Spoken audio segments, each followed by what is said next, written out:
नमस्कार शिक्षणप्रेमी मित्रांनो, मी डॉक्टर रमेश चौधरी. शिक्षण सखा या यूट्यूब चॅनलवर आपले हार्दिक स्वागत. महाराष्ट्र शासन शालेय शिक्षण व क्रीडा विभाग, राज्य शैक्षणिक संशोधन व प्रशिक्षण परिषद महाराष्ट्र पुणे यांचं एक महत्त्वपूर्ण पत्र आहे. या पत्राचा विषय आहे शैक्षणिक वर्ष 2026-27 अंतर्गत शाळांमध्ये विद्यार्थी समूह म्हणजे स्टुडंट क्लब्स पुनर्गठन करण्याबाबत. तर या विषयाच्या अनुषंगाने उपसंचालक, प्रादेशिक विद्या प्राधिकरण सर्व, प्राचार्य, डाएट सर्व, शिक्षण निरीक्षक आणि शिक्षणाधिकारी प्राथमिक माध्यमिक यांच्या माध्यमातून हे पत्र राज्यातील सर्व शाळांपर्यंत पोहोचणं अपेक्षित आहे. तर पत्राच्या विषयाच्या अनुषंगाने सविस्तर जर बघितलं तर संदर्भ आहे राष्ट्रीय शिक्षण धोरण NEP 2020, राज्य अभ्यासक्रम आराखडा 2024 आणि प्रस्तुत परिषदेचे पत्र 3/9/2025चं.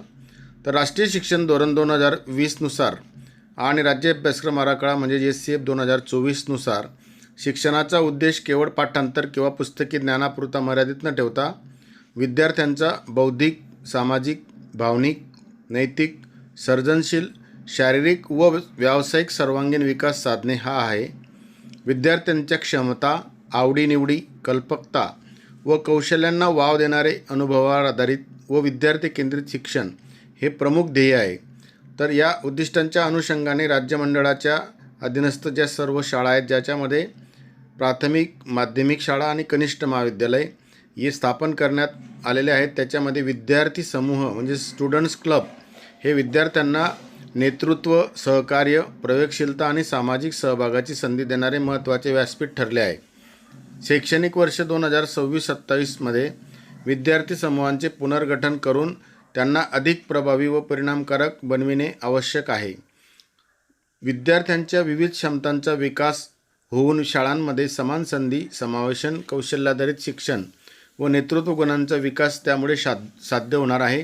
या सर्व बाबी संबंधित अधिकारी आणि शिक्षकांनी जे मार्गदर्शक सूचना दिलेल्या आहेत त्या सूचनापत्रानुसार करणे अपेक्षित आहे. तर विद्यार्थी समूह पुनर्गठन यासाठी वेळापत्रक दिलेलं आहे. शाळा स्तरावर विद्यार्थी समूह पुनर्गठनाची प्रक्रिया पूर्ण करण्याचा अंतिम दिनांक आहे 20 ऑगस्ट 2026. यासाठी जबाबदार घटक असतील वर्ग शिक्षक आणि त्या शाळेचे मुख्याध्यापक. केंद्र स्तरावर माहिती संकलित करण्याचं काम केंद्र प्रमुख किंवा समूह केंद्र समन्वयक यांनी 25 ऑगस्ट 2026 पर्यंत करायचं आहे. तालुका स्तरावर अहवाल सादर करण्याचं अंतिम दिनांक 28 ऑगस्ट 2026 पर्यंत गट शिक्षणाधिकाऱ्यांकडे अपेक्षित आहे. नंतर गट शिक्षणाधिकाऱ्यांनी जिल्हा स्तरावर अहवाल सादर करताना शिक्षणाधिकारी किंवा डाएट प्राचार्य यांच्याकडे 31 ऑगस्ट 2026 पर्यंत हा अहवाल पाठवणे आवश्यक आहे. तर या संदर्भात आपण जर पाहिलं तर प्रभावी सहनियंत्रणासाठी यासाठी एक नोडल अधिकाऱ्याची नेमणूक पण केली जाणार आहे. तसेच सर्व गट शिक्षणाधिकारी यांच्यामार्फत शाळांवर ही संबंधित माहिती पोहोचणे आवश्यक आहे. गट शिक्षणाधिकारी, विस्ताराधिकारी शिक्षण व केंद्रप्रमुख यांची महत्त्वपूर्ण भूमिका याच्यात दिलेली आहे की या पर्यवेक्षी अधिकारी यांनी विद्यार्थी समूहांच्या कामकाजाचे निरंतर मार्गदर्शन आणि सहनियंत्रण करावे. ही भूमिका पर्यवेक्षी अधिकाऱ्यांना दिलेली आहे.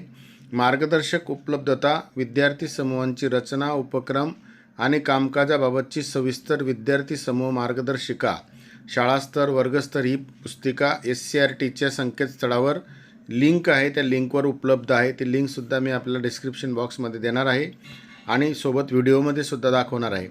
राज्यातील सर्व प्राथमिक, माध्यमिक व उच्च माध्यमिक शाळांमध्ये दिनांक 20 ऑगस्ट 2026 पर्यंत विद्यार्थी समूहांचे पुनर्गठन करून ते पूर्ण क्षमतेने कार्यान्वित करण्यात यावेत. तसेच स्थापन केलेल्या विद्यार्थी समूहांच्या प्रत्येक शाळेत सुयोग्य स्थापना, कार्यान्वयन आणि जिल्ह्यातील विविध स्तरावर सुयोग्य समन्वयन व्हावे. यासाठी सर्व क्षेत्रीय अधिकारी, पर्यवेक्षी अधिकारी, मुख्याध्यापक, शिक्षक यांनी जी संदर्भीय पत्र दिले त्यानुसार कार्यवाही करावी. त्यानुसार सन 2026-27मध्ये स्थापन केलेल्या विद्यार्थी समूहाची माहिती ही सुद्धा रकान्यानुसार पुढील जो अहवाल आहे त्याच्या नमुन्यात अहवाल देणं अपेक्षित आहे. सर्व शिक्षणाधिकारी प्राथमिक, माध्यमिक यांनी डाएट प्राचार्य यांच्यामार्फत राज्यस्तर नमुना क्रमांक 4 मध्ये जी माहिती दिलेली त्यानुसार 7/9/2026 पर्यंत शिक्षणाधिकारी प्राथमिक, माध्यमिक यांनी SCRTच्या मेलवर पाठवणे आवश्यक आहे. यात नमुनासुद्धा दिलेला आहे की जसं केंद्राचा नमुना आहे, केंद्राचं नाव, शाळेचं नाव, विद्यार्थी समूह स्थापन करण्यात आलेल्या वर्गांची संख्या, वर्गस्तरावर स्थापन केलेल्या समूहांची संख्या, विद्यार्थी समूहांची एकूण संख्या आणि विद्यार्थी समूहातील एकूण सहभागी विद्यार्थी संख्या असा नमुना तालुका स्तर, जिल्हा स्तर असा देण्यात आलेला आहे आणि राज्यस्तरासाठी सुद्धा दिलेला आहे. याच्यामध्ये राज्यस्तराचा किंवा तालुका स्तराचा जर आपण विचार केला आणि जिल्हा स्तराचा विचार केला त्या ठिकाणी शाळांची संख्या अपेक्षित आहे की किती शाळांनी या समूह स्थापन केलेले आहेत. या संदर्भात शासकीय, स्थानिक स्वराज्य संस्था, खाजगी अनुदानित, खाजगी विनानुदानित आणि स्वयंअर्थसहाय्यित अशा वर्गीकरण करून ही माहिती देणं अपेक्षित आहे. अशा प्रकारे हा कार्यक्रम खूप महत्त्वपूर्ण आहे की या ठिकाणी विद्यार्थ्यांच्या स्टुडंट क्लब्स जे स्थापन केले असतील त्याचं पुनर्गठन करणे, स्थापन केले नसतील तर नवीन करणे, ही प्रक्रिया आपल्याला विविध कालावधीमध्ये दिलेल्या कालावधीमध्येच पूर्ण करावायची आहे. मी आता आपल्याला याची मार्गदर्शिकासुद्धा थोडक्यात दाखवणार आहे आणि याची लिंकसुद्धा आपल्याला सोबतच डिस्क्रिप्शन बॉक्समध्ये देणार आहे. विद्यार्थी समूह मार्गदर्शिका आपल्याला लिंकवरून डाउनलोड करता येईल, पण मी आपल्याला थोडक्यात दाखवणार आहे. ही मार्गदर्शिका, या मार्गदर्शिकेमध्ये महत्त्वपूर्ण बाबी आपल्याला मी सांगणार आहे, बाकीचं आपण सविस्तर पाहून घ्यायचं आहे. या ठिकाणी प्रस्तावना दिलेली आहे, त्यानंतर अनुक्रमणिका जे महत्त्वाची आहे.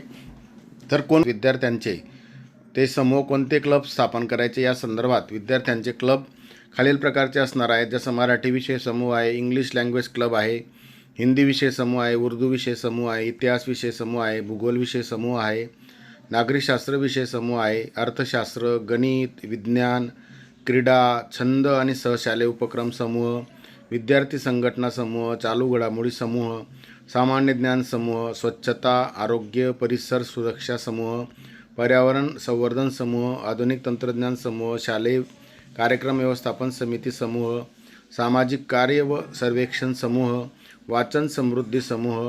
म्हणजे शाळांमध्ये हे सर्व क्लब स्थापन करणे अपेक्षित आहे. वर्गनिहाय आपले ज्या वर्ग असतील प्राथमिकसाठी आवश्यक असणारे समूह किंवा क्लब आणि माध्यमिकसाठी जे आवश्यक असणारे तेवढे क्लब स्थापन करणं गरजेचं आहे. सर्वांनाच सर्व समूह स्थापन न करता आपापल्या वर्गाच्या शाळेच्या स्तरानुसार स्थापन करणं गरजेचं आहे. समाज माध्यम समूह आहे, खगोलशास्त्र समूह आहे, माजी विद्यार्थी समूह आहे, प्रगतशील विद्यार्थी, पाककला व परसबाग समूह, व्यावसायिक शिक्षण समूह, तक्रार निवारण समूह, मानसिक क्षमता व आव्हानात्मक प्रश्नपेढी समूह, फॉरेन लँग्वेज क्लब, समता सहकार्य समूह, आर्थिक साक्षरता समूह, आपत्कालीन व्यवस्थापन समूह आणि स्पर्धा परीक्षा प्रोत्साहन समूह असे जवळपास 34 प्रकारचे समूह आपल्याला या ठिकाणी स्थापन करता येणार आहेत. खूप महत्त्वपूर्ण हे अपडेट आहे ही. या दृष्टीने मार्गदर्शक सूचना पण दिलेल्या आहेत आणि प्रत्येक समूहाची सविस्तर माहितीसुद्धा दिलेली आहे की त्या समूहातून विद्यार्थ्यांना त्या क्लबच्या माध्यमातून नेमकं काय फायदा होणार आहे असं सविस्तर या मार्गदर्शिकेतून आपल्याला उपलब्ध होणार आहे. तर आपण निश्चितच या मार्गदर्शिकेचा वापर करून आपल्या शाळांमध्ये क्लब स्थापन करावीत आणि आवश्यक ते क्लब विविध कालावधीत स्थापन करून माहिती देण्यात यावी. उदाहरणार्थ आता मराठीचा विषय समूह आहे, त्याच्यामध्ये प्रस्तावना दिलेली आहे, मराठी भाषा समूहाची संकल्पना दिली आहे, उद्दिष्टे दिलेली आहेत, त्यानंतर त्याची रचना कशी असेल ती सुद्धा दिलेली आहे, जबाबदारी आणि कार्यसुद्धा दिलेलं आहे. त्यानंतर या ठिकाणी आवश्यक कृतींचा तपशीलसुद्धा दिलेला आहे आणि महत्त्वाचं म्हणजे या क्लबच्या माध्यमातून जे काही पूर्ण कृती करणार आहोत ते सविस्तर दिलेलं आहे. महिनानिहाय वार्षिक नियोजन या ठिकाणी दिलेलं आहे आणि या नियोजनानुसार कामकाज करण्यासाठी अगदी महत्त्वपूर्ण अशी सर्व बारकाव्यानुसार चर्चा करता येईल अशा पद्धतीने आहे. विद्यार्थ्यांना सूचना आहेत, शिक्षकांसाठी सूचना आहेत आणि अंतर्गत उपक्रम आयोजन करण्यासाठीच्या सूचना आहेत. शाळेतील इतर समूहासोबत समन्वय प्रक्रिया कशी करावी ती माहिती दिलेली आहे. त्याचे फायदे कोणते होणार आहेत, नंतर मराठी भाषा समूहास विभागाकडून शैक्षणिक मदत काय मिळेल आणि त्या संदर्भाने विशेष दिन विशेष कसे साजरे करावेत, कोणते करावेत. जसं उदाहरणार्थ आंतरराष्ट्रीय भाषा दिवस 21 फेब्रुवारी, मराठी भाषा गौरव दिन 27 फेब्रुवारी. तर असे या प्रकारे वेगवेगळे क्लब जे 34 क्लब आहेत ते 34 क्लबची सविस्तर माहिती या मार्गदर्शिकेत दिलेली आहे.